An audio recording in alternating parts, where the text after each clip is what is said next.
Bay, sobrang laki ng bahay ng lolo ko. Pag pumasok ka ng alas 8 ng umaga, makakalabas ka alas 5 ng hapon. Ganun kalaki yung bahay ng lolo ko.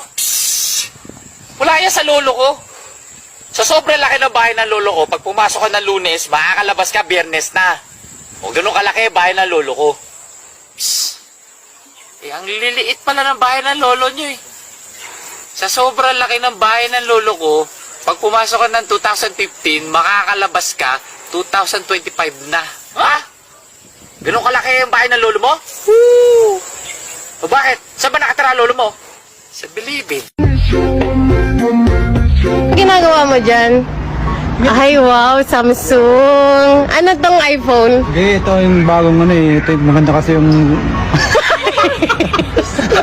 Grabe namang munyan.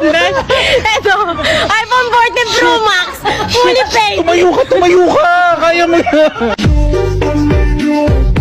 Mamen, luto tayo ng fried rice. Lagyan natin ng konting toyo. Uy, adobo!